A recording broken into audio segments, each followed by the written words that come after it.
this time. I have actually had a lot on my mind. I think most of it coming from a conversation that has been happening around the country with regards to a particular Miss South Africa entrant whose tweets were, recently dug up and brought into light. Through those conversations, I noticed a particular pattern where there were people who made me as an example. People who said that, look at Uzozi. Uzozi has no skeletons in her closet. That she should be the standard that all these young women should look up to.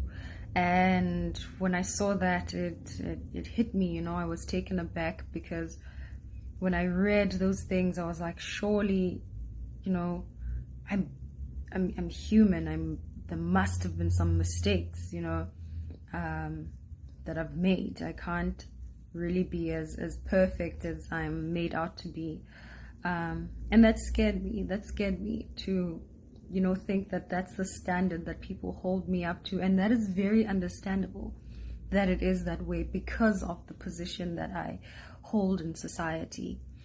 And so, because of that conversation, I took it upon myself to actually go into my Facebook and go back to when I first created that account, I think in 2012, to see, what I posted during that time.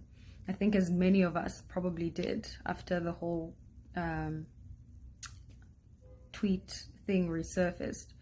So I went in to check, and, I saw a lot of things that I was proud of, a lot of things that, I had said about myself, about others, things that ring true to who I am.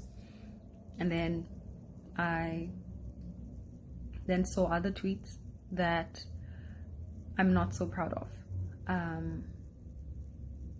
I saw tweets that posts that I had shared on Facebook that were very insensitive, posts that I should have never shared or posted.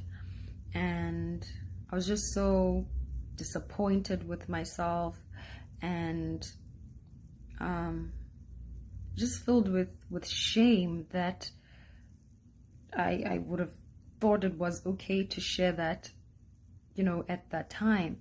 And so I want to take that time to apologize for those posts that I shared, to apologize to anyone that was affected by those posts, and just to say that those posts are in direct contrast to who I am and everything that I stand for. And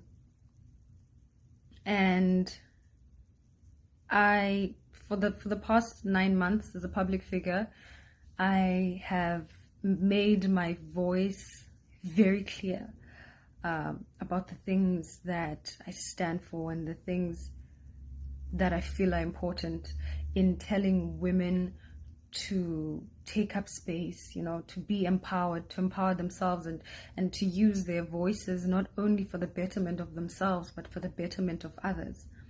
And these words still ring true today to who I am. And so because of that, I felt it only right to come, make this video, and to face this head on with you guys. And I realize, we live in a society that is so desensitized when it comes to social issues. We live in a world where we have created spaces that make people comfortable to act a certain way, to be a certain way, and to say certain things. And it's not okay. That's not the right space to exist in. We need to be existing in a world where we start making people uncomfortable for sharing such thoughts, for thinking such things, and for thinking it's okay to say them. I hope that we can continue, building that kind of world, and just take responsibility as well for the things that we say and for the things that we do, and just that we should be careful of the things that we share, even if we think it's an offhand, joke, because it's some things just aren't funny and shouldn't be said.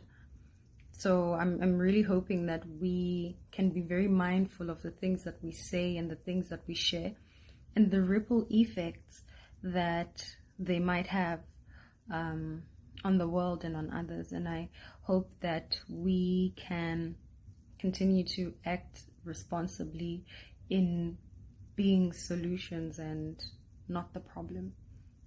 And so, once again, I just want to apologize from the bottom of my heart, and to everyone who had put me at a certain standard.